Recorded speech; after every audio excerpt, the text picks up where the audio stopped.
Hello everyone, so welcome back to this channel. आज हम करेंगे अपना ह्यूमन रिसोर्स मैनेजमेंट के यूनिट 2 का 1 शॉट। ठीक है, तो ये बिल्कुल डिटेल में होगा, इसमें सारे चैप्टर्स डिटेल में कवर होंगे। और एक और बात, अगर इसकी पीडीएफ चाहिए तो डिस्क्रिप्शन में टेलीग्राम के लिंक है, वहाँ से जाके मैसेज या फिर ग्रुप पे जो भी है वहाँ से डाउनलोड कर सकते हो। ये हमारे नोट्स हैं, ठीक है। सो अभी इनको ही डिस्कस करेंगे हम डिटेल के अंदर। एंड ऑफ कोर्स एक एग्ज़ाम से पहले कुछ लोग पढ़ते हैं तो उनके लिए वन शॉट आएगा, वो अराउंड 40 मिनट्स का होगा। उसमें सारा पूरा ह्यूमन रिसोर्स मैनेजमेंट का सिलेबस कवर होगा। जो मोस्ट इंपॉर्टेंट क्वेश्चन डिटेल में नहीं होगा, लेकिन जो मोस्ट इंपॉर्टेंट क्वेश्चंस हैं वो कवर्ड होंगे उसमें। सो वो भी देख सकते हैं। और इनकी प्लेलिस्ट बना दी गई है, सो लिंक मिल जाएगी डिस्क्रिप्शन में, वहाँ से चेकआउट कर सकते हो। And if you did not subscribe yet, so do this and let's start it. इसमें हमारे यूनिट 2 में 3 चैप्टर्स हैं। तो पहला चैप्टर यही HRM प्लानिंग का, मतलब ह्यूमन रिसोर्स प्लानिंग। सेकंड हमारा चैप्टर है जॉब एनालिसिस का। एंड थर्ड चैप्टर है हमारे कुछ उसमें कंसेप्ट समझाए हुए हैं, जैसे प्लेसमेंट, इंडक्शन और सिलेक्शन एक्सेट्रा, ये समझाए रखे हैं। तो अभी तीनों चैप्टर्स को हम डिटेल में करेंगे। तो पहला जो चैप्टर है उसको करते हैं, ह्यूमन रिसोर्स प्लानिंग क्या होती है। तो ह्यूमन रिसोर्स प्लानिंग का मतलब होता है प्लानिंग एम्प्लॉयज़ इन एडवांस। मतलब हमारे एम्प्लॉयज़, हमें हमारे ऑर्गेनाइजेशन में कितने एम्प्लॉयज़ और चाहिएंगे तो उनको एडवांस में प्लान करना। फ्यूचर के लिए हमें कितने एम्प्लॉय चाहिए उनको अभी प्लान करना क्या कहलाता है, human resource planning. How many employees needed, कितने एम्प्लॉय चाहिए। What type of employees needed, किस टाइप के एम्प्लॉय चाहिए। ये डिपेंड करता है उनकी क्वालिटी, क्वांटिटी, इन सब डायमेंशन। और वैन दी नीडेड, मतलब हमें वो एम्प्लॉयज़ जितने भी एम्प्लॉय चाहिए वो कब चाहिए। जैसे अगर कोई भी कंपनी है, वो कोई भी प्रोजेक्ट स्टार्ट करती है, किसी भी प्रोजेक्ट को अगर हम लोग स्टार्ट करते हैं, फिर उसके बाद जैसे हमने एक प्रोजेक्ट स्टार्ट कर दिया, जैसे हमने कोई भी प्रोजेक्ट स्टार्ट कर दिया तो उसमें हमें कितने नंबर ऑफ़ एम्प्लॉय चाहिए, सबसे पहले ये देखना है। तो अगर हमें 10 एम्प्लॉय चाहिए, देखो how many number of employee are needed, सबसे पहले ये देखना है 10 चाहिए। व्हाट टाइप ऑफ, जैसे इसमें हमें कुछ लोग लोअर लेवल के चाहिए जो कि मतलब झाड़ू वगैरह का काम कर दें, हमारे जहाँ पे हम रहेंगे वहाँ पे। और कुछ लोग हमें अपर के चाहिए, जैसे जो कि मैनेजर वगैरह होंगे। और कुछ लोग मिडल चाहिए जो कि हमारी हेल्प करेंगे एजुकेशन वगैरह करने में। व्हेन दे आर नीडेड, हम ये प्रोजेक्ट कब स्टार्ट करें, जैसे कि 2 अप्रैल को स्टार्ट करें कल, तो हमें कल ये सारे एम्प्लॉय चाहिए, तो ये भी डिसाइड करना है। ये जो सारा काम करते हैं ये है ह्यूमन रिसोर्स प्लानिंग। किसी भी ऑर्गेनाइजेशन को एग्जाम्पल में लिख सकते हैं, एग्जाम्पल लिखने हैं। जैसे कंपनी स्टार्टिंग न्यू प्रोजेक्ट, ये डिसाइड करे कि इसी को HRP बोलते हैं। तो ये हमारा कंसेप्ट हो गया ह्यूमन रिसोर्स प्लानिंग का। उसके बाद आता है ऑब्जेक्टिव, हम ये करते क्यों ह्यूमन रिसोर्स प्लानिंग। सबसे पहले ensuring right number of employees, कि ना तो ज़्यादा एम्प्लॉयज़ आएँ और ना कम आएँ, जितने चाहिए उतने ही एम्प्लॉयज़ हमारे ऑर्गेनाइजेशन के अंदर आएँ। म्यूट फ्यूचर रिक्वायरमेंट्स, हमें फ्यूचर में जैसे मैंने पहले बताया कि प्रोजेक्ट डिस्कस करना है तो इसमें 10 एम्प्लॉय चाहिए, तो 10 ही एम्प्लॉय लेके आएँ फ्यूचर के अंदर, जिससे ग्रोथ एक्सपेंशन और ज़्यादा काम आए। अवॉइड करें शॉर्टेज। और अब हमें 10 एम्प्लॉय चाहिए लेकिन हमें मिल रहे हैं 8 एम्प्लॉय आज, लेकिन अब हम और रिक्रूटमेंट करेंगे और सर्चिंग करेंगे तो हमें 2 एम्प्लॉयज़ और चाहिए, अब हमें 10 मिल जाएंगे। तो इससे क्या होगा, शॉर्टेज नहीं होगा और ना ही ज़्यादा सरप्लस होगा। प्रॉपर यूटिलाइजेशन, हमने पहले मेंशन कर दिया कि हमें बीकॉम ग्रेजुएट चाहिए एम्प्लॉयज़, या फिर हमें 12th पास चाहिए, ताकि हम उनकी स्किल्स का प्रॉपर यूटिलाइजेशन कर सकें। उसके बाद ये हेल्प करता है रिक्रूटमेंट में कि कब हमें हायर करना है और कितने लोगों को हायर करना है। इससे एफिशिएंसी इंक्रीज होती है। जो कि बीकॉम पास है वो थोड़ा अच्छा काम कर पाएगा, उतनी 12th वाले को नॉलेज नहीं होगी, तो इससे एफिशिएंसी इंक्रीज होती है। और अगर हमें 10 एम्प्लॉय चाहिए तो हम हमारी कंपनी में 10 ही लेके आएँ, 11 नहीं लेके आने। अगर एक भी इंसान को अगर हम प्लस करते हैं, एक भी इंसान को लेके आते हैं, तो इससे सैलरी के एक्सपेंसेस इंक्रीज होते हैं और ये कॉस्ट को कंट्रोल करना चाहिए हमें। तो ये हमारा ऑब्जेक्टिव होता है ह्यूमन रिसोर्स प्लानिंग का। उसके बाद है dimensions of human resource planning. तो इसमें 4 डायमेंशन आते हैं, क्वांटिटेटिव, क्वालिटेटिव, टाइम और प्लेस डायमेंशन। एक 1 बाय 1 डिस्कस करते हैं। डायमेंशन मतलब एरियाज कहाँ पे कैसे कैसे हमें देखना है प्लानिंग करते समय। तो क्वांटिटेटिव में आता है कितने एम्प्लॉय चाहिए नंबर के फॉर्म में। Focus on how many employees are needed, इसमें फोकस करते हैं हम how many employees are needed. Company needs 20 workers for a project, तो ये क्या हो गया, क्वांटिटेटिव डायमेंशन। क्वालिटेटिव में होता है क्वालिटी और स्किल्स पे देखते हैं कि हमें बीकॉम ग्रेजुएट चाहिए, 12th पास चाहिए। Focus on skills, education, ability पे देखते हैं। Company needs skilled accountant not just worker, हमें स्किल्ड अकाउंटेंट चाहिए, तो ये हमने की पे देखा, स्किल्स पे देखा। उसके बाद आता है time dimension. Focus on when employees are needed, मतलब ये जो एम्प्लॉयज़ हैं ये कब चाहिए, तो व्हेन का एम्प्लॉयज़ आर नीडेड।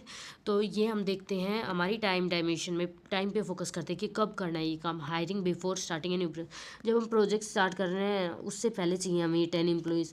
तो 2 अप्रैल, तो आज हम हायर कर लेते हैं 1 अप्रैल को, फिर कल हम 2 अप्रैल से हमारा प्रोजेक्ट स्टार्ट करेंगे, ठीक है। प्लेस डायमेंशन मतलब हम कहाँ पे काम करने वाले हैं, वेयर एम्प्लॉयज़ आर नीडेड, कहाँ पे एम्प्लॉय चाहिए, जैसे दिल्ली ब्रांच में चाहिए या फिर मुंबई वाली ब्रांच में या फिर कलकत्ता ब्रांच में, कहाँ पे भी चाहिए ना, वहाँ पे ये हो गया प्लेस डायमेंशन। तो ये 4 डायमेंशंस होती हैं हमारी ह्यूमन रिसोर्स प्लानिंग की। उसके बाद आता है प्रोसेस क्या रहती है ह्यूमन रिसोर्स प्लानिंग की, कैसे हम लोग हायर करते हैं डिफरेंट डिफरेंट पीपल को एक ऑर्गेनाइजेशन के अंदर, उसकी पूरी प्रोसीजर क्या होती है और हमें कैसे डिसाइड करें कि हमें कितने एम्प्लॉय चाहिए। तो analysis of current workforce check, सबसे पहले चेक करो नंबर ऑफ एग्जिस्टिंग एम्प्लॉयज़ की एंड देयर स्किल्स। आपके ऑर्गेनाइजेशन में कितने एग्जिस्टिंग एम्प्लॉयज़ हैं और उनकी स्किल्स क्या हैं। सबसे पहले जानो व्हाट यू ऑलरेडी हैव, मतलब आपके पास अभी ऑलरेडी क्या है वो जानो। Know what you already have, अपने ऑर्गेनाइजेशन में देखो और प्रोजेक्ट में उन लोगों को शामिल करो। देखो अभी हमने स्टार्ट किया था एक प्रोजेक्ट, तो उस प्रोजेक्ट में हमें कितने लोग चाहिए, 10 लोग चाहिए। तो अभी सबसे पहले चेक करो कि कितने लोग आपके पास पहले से हैं। तो हमारे पास एग्जांपल लेते हैं 7 लोग पहले से ही हैं, 7 हैं। फोरकास्टिंग फ्यूचर नीड, अब अपनी फ्यूचर की नीड को देखो कि हमें कितने और चाहिए, 3 मेंबर और चाहिए। How many will be needed in future, 3 और चाहिए, 10 में से 7 गए 3। बेस्ड ऑन ग्रोथ प्रोजेक्ट पे बेस पे कितने चाहिए, 3 चाहिए, ठीक है, हमें 3 और चाहिए। अब आइडेंटिफाइंग गैप, अब गैप आइडेंटिफाई करो। करंट एम्प्लॉयज़ कितने एम्प्लॉयज़ हैं और रिक्वायर्ड एम्प्लॉयज़। करंट एम्प्लॉय हमारे पास 7 है और हमें चाहिए 10 एम्प्लॉय फ्यूचर में। तो ये क्या हुआ, शॉर्टेज है या सरप्लस। अभी हमारे पास क्या है, शॉर्टेज, हमारे पास एम्प्लॉय कम पड़ रहे हैं। अगर अभी हमारे पास 12 एम्प्लॉय होते हैं और हमें 10 चाहिए तो ये क्या होता है, ये होता है सरप्लस, हमारे पास 2 एम्प्लॉय फालतू है। लेकिन अभी हमारे पास फालतू नहीं है, हमारे पास शॉर्टेज पड़ रहा है, तो हमें कितने और चाहिए, 3 एम्प्लॉयज़ और चाहिए, जिससे हम बराबर आ पाएंगे। तो अब हम प्लान करेंगे, रिक्रूटमेंट करेंगे 3 लोगों को, फिर उनको ट्रेनिंग देंगे, फिर उनको ट्रांसफ़र करेंगे, उनके एक्सेस लेंगे। अब प्लान कर लिया, अब उसको इम्प्लीमेंट करेंगे एंड हायर करेंगे न्यू एम्प्लॉयज़ को, और फिर उनको हम लोग ट्रेनिंग दे देंगे कि आपको इस प्रोजेक्ट में ऐसे ऐसे काम करना है। फिर उसके बाद हम रिव्यू करेंगे कि जो हमने प्लान किया था वो सही है या नहीं। हमें 3 एम्प्लॉय चाहिए थे, लेकिन इस 3 में से कहीं एक इंसान ऐसा तो नहीं है जो काम नहीं कर रहा, तो हमें इसको हटा के दूसरे को लेके आना पड़ेगा और नए एम्प्लॉय चाहिए, ठीक है, रिव्यू करना। सो ये हमारा यूनिट 2 का चैप्टर नंबर 1 कंप्लीट होता है, ह्यूमन रिसोर्स प्लानिंग। सो इसमें मैंने सारे कंसेप्ट्स को कवर कर लिया। अभी देखते हैं हमारा ह्यूमन रिसोर्स मैनेजमेंट का चैप्टर नंबर 2, यूनिट 2 का। चैप्टर नंबर 2 का नाम है job analysis. It is the process of collecting information about A job. अब कोई भी जॉब है, आपको अभी 3rd ईयर के बाद अप्लाई करना स्टार्ट करोगे, जैसे लेट्स से सीए की जॉब है, तो अभी उसको प्रिपेयर, उसके एग्ज़ाम को मतलब तैयारी करने से पहले हम देखते हैं कि इसमें हमें क्या क्या काम करना है। कलेक्ट करते हैं इंफॉर्मेशन अबाउट दैट जॉब, ठीक है, और जो पर्सन है वहाँ पे जो काम करेगा उसको, उस जॉब को, सीए को जो काम करेगा उसको क्या क्या स्किल्स और चाहिए वो सब देखते हैं हम। तो इसी को बोलते हैं जॉब एनालिसिस। जैसे एक school want to hire teacher, एक स्कूल को क्या चाहिए, एक टीचर चाहिए, वो हायर करना चाहता है किसी भी पर्टिकुलर टीचर को। सो उनको हायर करने से पहले क्या सोचना होगा, सबसे पहले हमें ये डिस्कस करना है। तो उनको सबसे पहले ये सोचना होगा कि सब्जेक्ट टू टीच, हमें टीचर चाहिए, ठीक है, हमारे पास टीचर की कमी है तो हमें टीचर चाहिए। अब कौन से सब्जेक्ट के लिए चाहिए, सबसे पहले लेट्स से जियो के लिए चाहिए, जियोग्राफी एंड क्वालिफिकेशन। अब पीजीटी होनी चाहिए उस टीचर के पास, या टीजीटी जो भी डिग्री होनी चाहिए, या फिर सिंपल जियोग्राफी ऑनर्स में ग्रेजुएट होना चाहिए। फिर उसकी ड्यूटीज़ क्या होंगी, जैसे टीचिंग के लिए ले रहे हो या फिर कॉपी चेकिंग के लिए या फिर काउंसलिंग के लिए।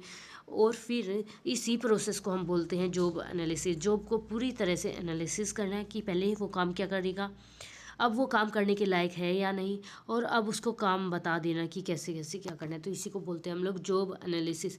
अब ये पर्पज़ क्या होता है जॉब एनालिसिस का, इससे क्या होता है, आइडेंटिफाई ड्यूटीज़ एंड रिस्पॉन्सिबिलिटी। इससे हमें पता चलता है कि ये जो टीचर है इसकी ड्यूटीज़ क्या है, पढ़ाना या फिर कॉपी चेकिंग करना।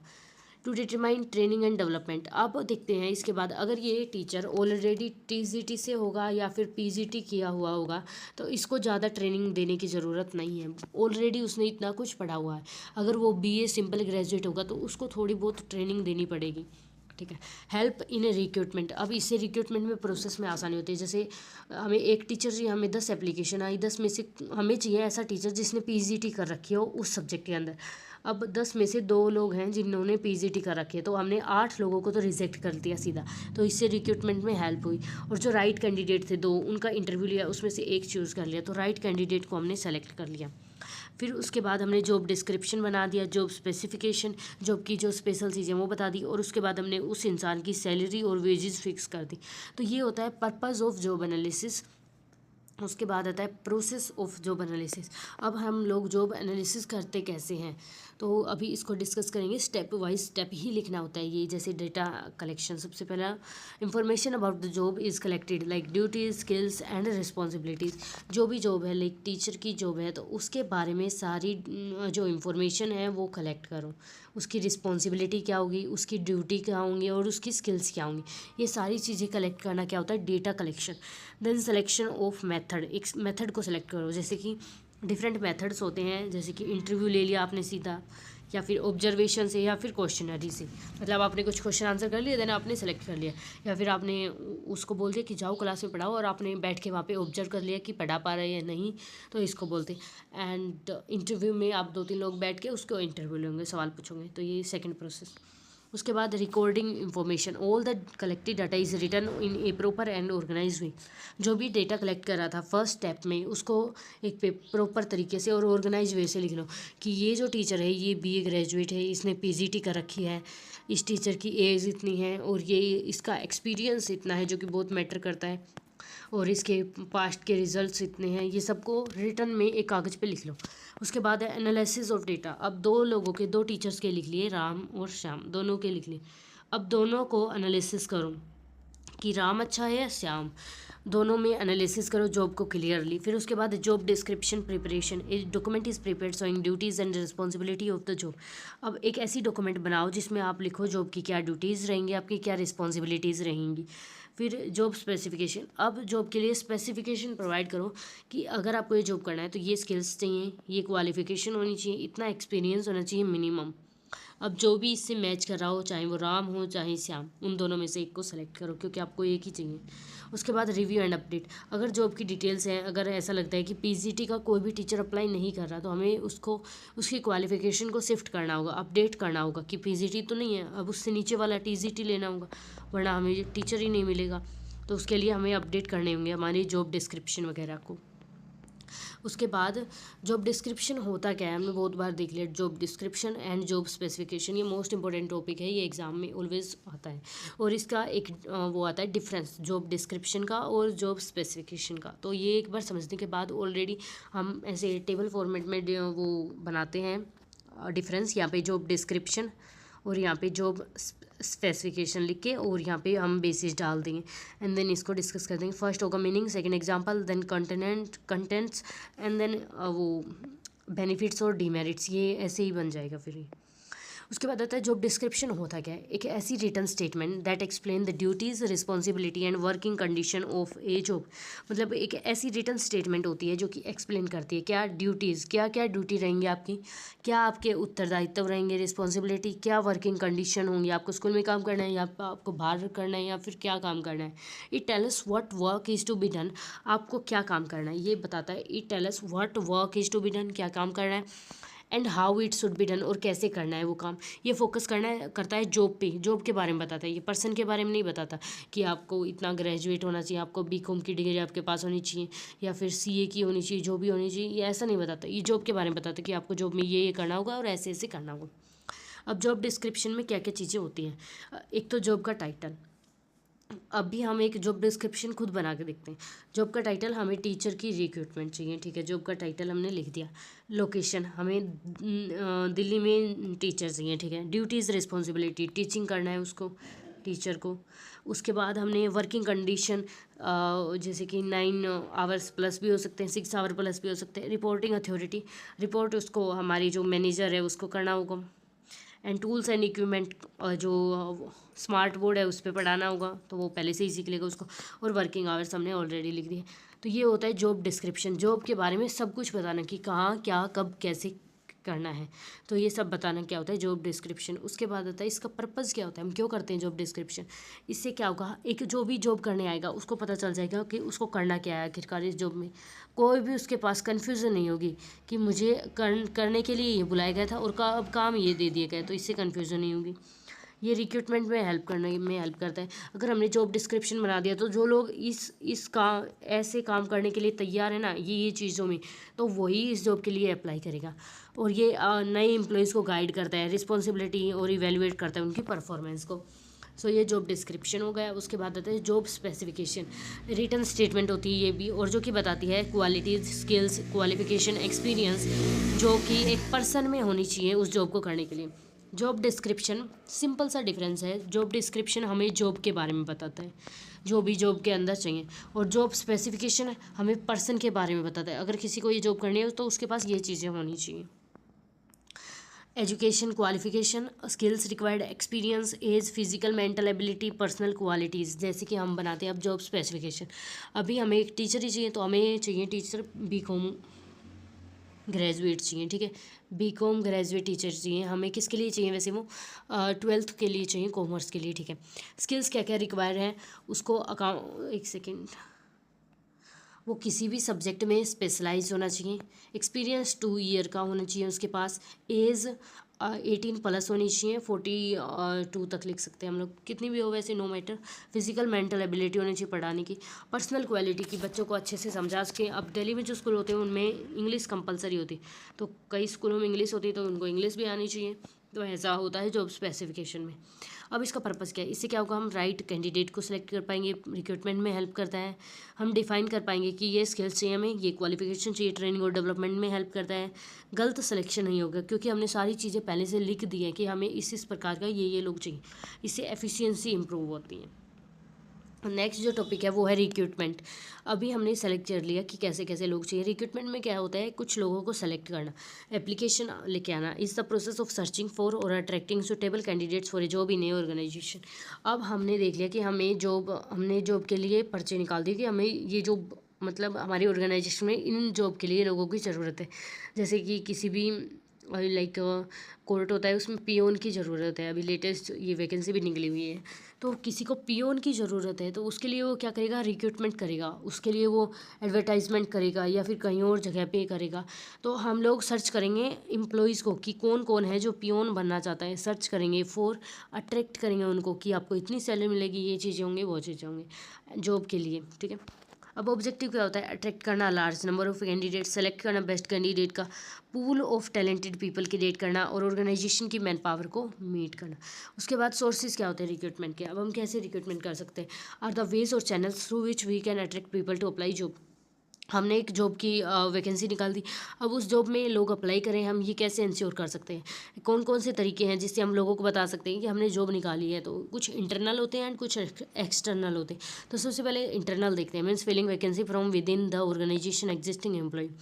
हमारी ऑर्गेनाइजेशन में जो अभी से लोग काम कर रहे हैं उन्हीं को हम इंटरनली कर दें, प्रमोट कर दें, उनको उनका प्रमोशन कर दें, एक हायर पोजीशन दे दें। जैसे कि हमें मैनेजर की ज़रूरत है तो एक एम्प्लॉय को मैनेजर बना दें।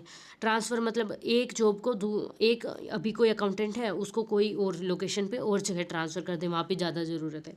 एम्प्लॉय रेफरल, एग्जिस्टिंग जो एम्प्लॉय है उसको रिकमेंड कर दे एज ए फ्रेंड और relatives. Internal job posting, vacancies are announced inside the organisation for current employees. जैसे कई बार होता है हमारी ऑर्गेनाइजेशन के अंदर बहुत सारे लोग होते हैं जो कि अनवांटेड है, मतलब उनको वो फालतू है, अभी उनकी कोई नीड नहीं है, लेकिन उनकी नीड दूसरे वाले उसमें ऑर्गेनाइजेशन में है, हमारे दूसरे बिजनेस में है, तो हम उनको वहाँ पे ट्रांसफ़र करते हैं। तो ये होता है इंटरनल सोर्स। अब आता है एक्सटर्नल, बाहर से लेना। तो इसका मतलब है hiring candidate from outside the organisation. तो इसमें आता है कैंपस रिक्रूटमेंट, जो कॉलेज और यूनिवर्सिटी स्टूडेंट्स होते हैं उनके प्लेसमेंट लगती है ना, हायर करना बाहर से, कैंपस से ही। Employment exchange, government offices that provide job information to job seeker, यहाँ पे फॉर्म फिलअप कर देना। एडवर्टाइज करना थ्रू न्यूज़पेपर, टीवी और इंटरनेट के माध्यम से लोगों को बताना कि हमारे ऑर्गेनाइजेशन में जॉब है अभी। Walk in interview, candidates directly come for an interview without prior appointment. Online recruitment कर सकते हैं जैसे कि naukri.com, लिंक्डइन वगैरह पे भी। एंड रिक्रूटमेंट एजेंसीज, बहुत सारी एजेंसीज है, बहुत सारी कंपनीज है जो कि हमारी हेल्प करती हैं रिक्रूटमेंट करने में, तो उनको बता सकते हैं कि हमें इतने लोग चाहिए। अब इनके एडवांटेज क्या है, अगर हम बाहर से लोगों को लेके आएंगे तो उससे क्या होगा, फ्रेश टैलेंट आएगा।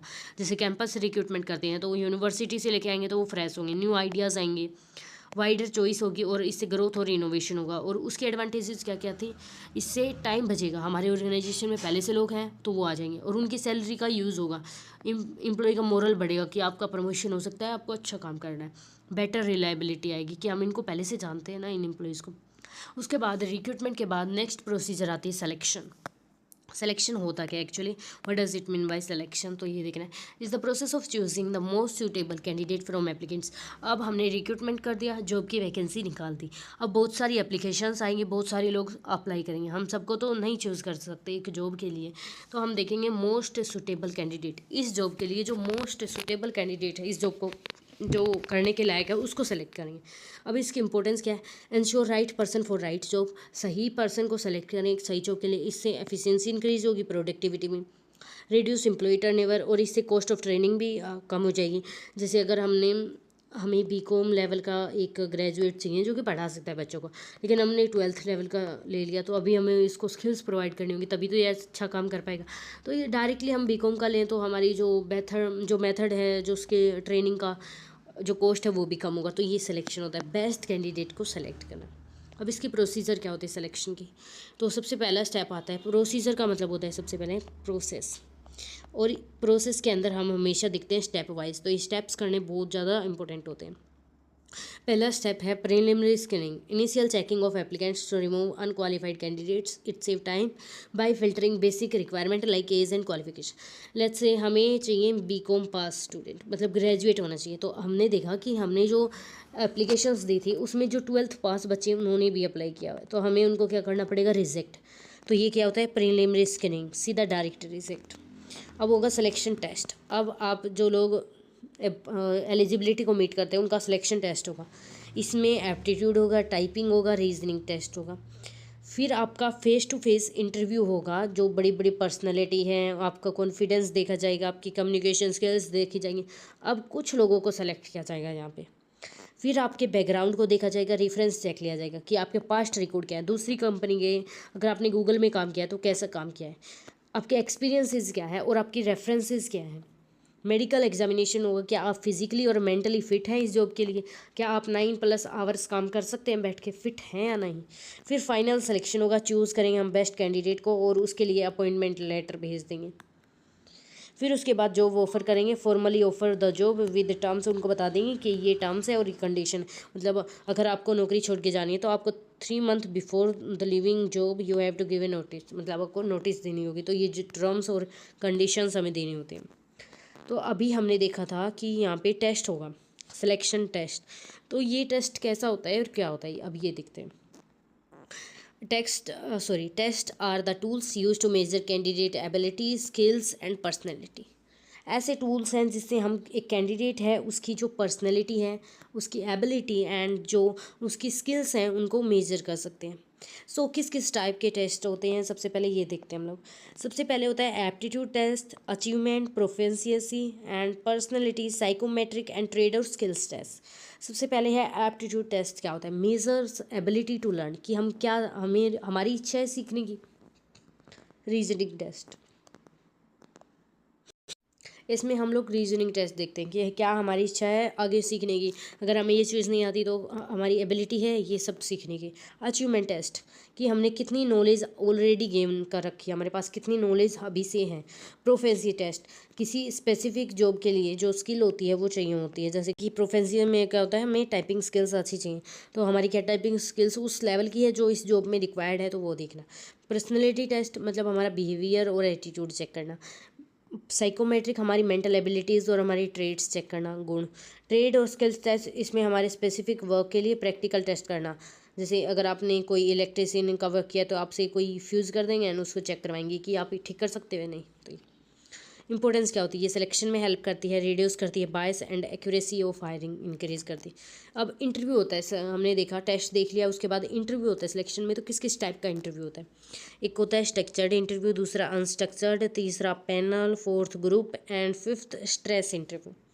स्ट्रक्चर्ड इंटरव्यू वो इंटरव्यू होता है जिसमें फिक्स सेट ऑफ क्वेश्चंस होते हैं, फिक्स सेट ऑफ क्वेश्चंस वो आपसे पूछे जाएंगे एंड देन आपको उसको आंसर करना होगा। अनस्ट्रक्चर्ड, कोई फिक्स सेट ऑफ क्वेश्चन नहीं होता, फ्लेक्सिबल होता है, जो मन में आए वो पूछ सकते हैं, ठीक है।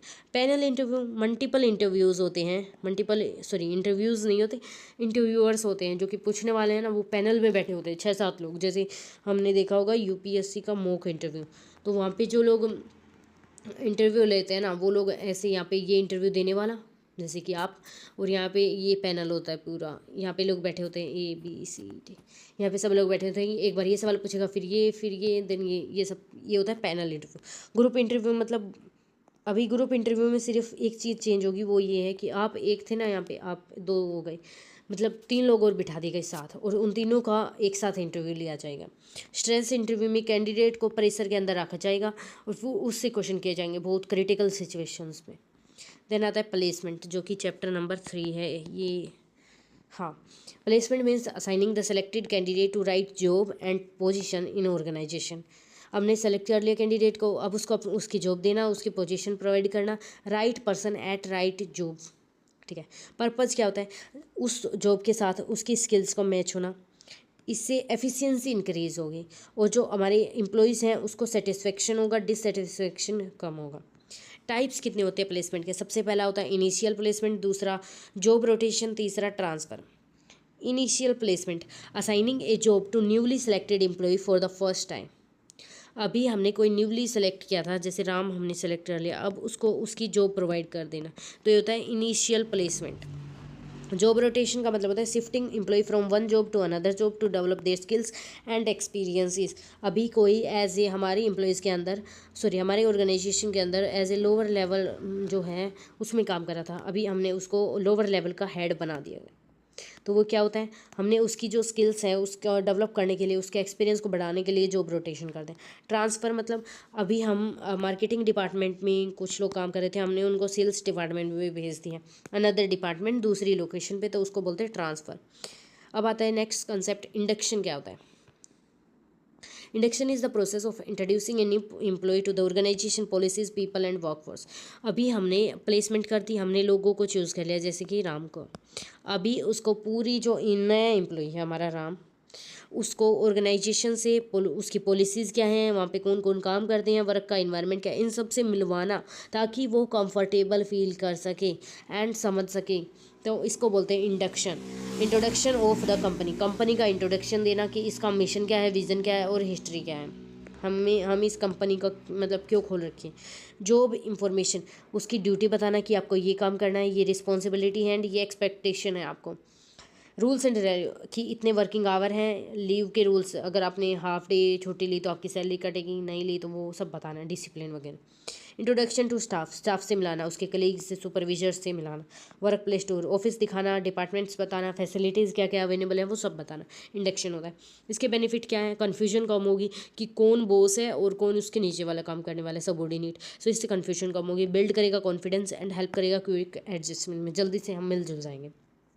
अगर इंडक्शन नहीं किया या फिर अच्छे ढंग से नहीं किया तो क्या प्रॉब्लम होगी, एम्प्लॉय को कन्फ्यूजन फील होगी और स्ट्रेस फील होगी, इससे प्रोडक्टिविटी कम हो जाएगी और पुअर एडजस्टमेंट होगी, वो एडजस्ट नहीं कर पाएगा अपने आप को इस एम्प्लॉय के जो इन्वायरमेंट है इसमें, हायर चांस होंगे कि वो इस कंपनी को छोड़ के चला जाए।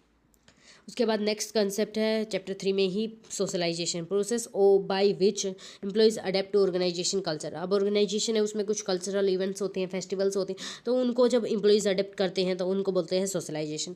अब ये 3 स्टेजेस में होता है। Pre arrival stage, this stage occur before the employees join the organisation. मतलब अभी प्री अराइवल स्टेज मतलब अराइवल मतलब पहुंचना, अभी एम्प्लॉयज़ ऑर्गेनाइजेशन में नहीं पहुंचा है, before the employees join the organisation ये होता है। इसमें हम क्या करते हैं, the individual already has values, attitude and skills, expectation from education, family, previous experiences. उसके पास कुछ एक्सपेक्टेशंस है कि वो अगर इसमें आया कंपनी में तो उसे क्या क्या मिलेगा और कैसे कैसे क्या क्या होगा, वो अभी सोच रहा है घर पे, ठीक है। At the same time the organization create expectation through job advertisement and interview. यहाँ पे थे उसके पास, जो जॉब करेगा उसके पास, और यहाँ पे हैं ऑर्गेनाइजेशन के पास, बिजनेस के पास एक्सपेक्टेशन। अब इन दोनों को समझना प्री अराइवल स्टेज में होता है। फिर होता है इनकाउंटर स्टेज। ये स्टेज जब स्टार्ट होता है जब वो एम्प्लॉई है एक्चुअली ज्वाइन कर लेता है उस जॉब को। Employee came across the real work force and environment, और जो उसकी एक्सपेक्टेशंस थे उनको कंपेयर करता है कि एक्चुअली में तुझे मिला क्या है। If there is a gap, अगर कोई गैप होता है तो उसको कन्फ्यूजन हो सकती है, डिससेटिस्फेक्शन हो सकता है, एंड वो फिर अपने एम्प्लॉयज़ जॉब ड्यूटीज़ को, worker rules and organization culture वगैरह समझता है। उसके बाद थर्ड स्टेट है मेटामॉर्फोसिस स्टेज। ये स्टेज है एडजस्टमेंट एंड ट्रांसफॉर्मेशन का। अब पहले कुछ और कैसे काम करता था, अभी कुछ और करता है, तो अभी उसको ट्रांसफॉर्म करना होगा, अपने आप को एडजस्ट करना होगा। तो उसके लिए वो ग्रेजुअली एक्सेप्ट कर लेता है उसके कल्चर को, ऑर्गेनाइजेशन के नॉर्म्स को, वर्क स्टाइल को, सबको, और धीरे धीरे वो कंफर्टेबल फील करना स्टार्ट कर देता है। उसमें भी कॉन्फिडेंस एंड प्रोडक्टिविटी आ जाती है, और स्टार्ट कर देता है as a proper member of the organization. ऐसा लगता ही नहीं है कि ये पहले ऑर्गेनाइजेशन का मेंबर नहीं था। तो ये क्या हो गया, सोशलाइजेशन। उसके बाद आता है इसकी इंपॉर्टेंस क्या है। ये टीम वर्क हेल्प करता है बनाने में, इंप्रूव करता है जॉब सेटिस्फेक्शन, स्ट्रेस कम होता है इससे। अभी इसी चैप्टर का नेक्स्ट टॉपिक है, कंसेप्ट है एम्प्लॉई रिटेंशन। इसका मतलब होता है keeping employee in the organisation for a long time. बहुत ज़्यादा लंबे समय तक एम्प्लॉयज़ को ऑर्गेनाइजेशन में रखना। ऐसा नहीं कि आज ये हायर किया था कल ये जॉब छोड़ के चला गया। कुछ लोग अभी हायर किए थे 1 ईयर पहले और अभी वो छोड़ के चले गए। तो लॉन्ग टाइम के लिए उनको रखना, रिटेंशन, जैसे रिड्यूसिंग हायर कॉस्ट। अभी आप हायरिंग कॉस्ट को कम कर दें, हो सकती है कि जैसे अभी हमारे ऑर्गेनाइजेशन में लोग बहुत ज़्यादा टाइम तक रहेंगे, हमें न्यू एम्प्लॉयज़ को लेके आने की ज़रूरत नहीं पड़ेगी, तो इससे ये कॉस्ट कम हो जाएगी। मेंटेन करता है एक्सपीरियंस वर्कफोर्स। अभी जो बहुत पहले से काम कर रहे हैं उनके पास एक्सपीरियंस होगा, लेकिन अब अगर नए लेके आएंगे, ये चले जाएंगे, तो फिर क्या होगा, एक्सपीरियंस वर्कर चले जाएंगे। इससे प्रोडक्टिविटी भी इंप्रूव होती है, एक्सपीरियंस लोग काम अच्छा कर पाते हैं थोड़ा। तो फैक्टर्स क्या हैं जो अफेक्टिंग करते हैं रिटेंशन की, कि कब ये कम हो सकती है और कब ये बढ़ सकती है। सो सैलरी एंड बेनिफिट, अगर आप एम्प्लॉयज़ को अच्छी सैलरी दोगे और फेस्टिवल्स के टाइम पे बोनस वगैरह दोगे, तो इससे क्या होगा, वो आपकी कंपनी में रहेंगे। वर्क इन्वायरमेंट, अगर आप उनको काम करने का अच्छा तरीका सलूक करोगे तो वो वहाँ पे रहेंगे, वो रिटेंशन रहेगी। कैरियर ग्रोथ अपॉर्चुनिटी, आप उनको ग्रोथ की अपॉर्चुनिटी बताओ कि आप ये ट्रेनिंग लो, इससे ये होगा, आप उनकी ग्रोथ करो। एज ए मैनेजर कर दो, किसी को जो मैनेजर है उसको डायरेक्ट कर दो, मतलब उनकी जो वो बढ़ाते रहो पोस्ट। इससे उनको जॉब सेटिस्फेक्शन होगा, और उनको वर्क लाइफ बैलेंस करना सिखाओ, जो कि हमने इसकी स्ट्रेटजीज होती है ना, वो बड़ी इंपॉर्टेंट होती है, जो कि पेपर में हमेशा आते हैं। हमने यूनिट 1 की, अगर जो वीडियो है 1 से उसमें देखा हो तो लास्ट पार्ट में हमने कवर किया था स्ट्रेटजीज, तो वो इंपॉर्टेंट पेपर में हमेशा आता है, वर्क लाइफ बैलेंस करना। सो ये हमारा हो चुका है यूनिट 2 कंप्लीट। अगर इसकी पीडीएफ चाहिए तो डिस्क्रिप्शन में टेलीग्राम की लिंक है, वहाँ से डाउनलोड कर सकते हो। इसकी पीडीएफ बिल्कुल फ्री में है, कोई रुपये वगैरह चार्ज नहीं है इसके लिए, क्योंकि ये सब आपकी हेल्प के लिए ही है। एक सेकेंड। तो हमने ये इसका यूनिट 1 था, यूनिट 2 का जो चैप्टर 1 था HRP, ये हमने कर लिया। उसके बाद हमने रिक्रूटमेंट एंड सिलेक्शन वाला कर लिया। उसके बाद कुछ कंसेप्ट थे जैसे सोशलाइजेशन, एम्प्लॉय रिटेंशन एंड एक और था, वो सारे कर लिए हमने।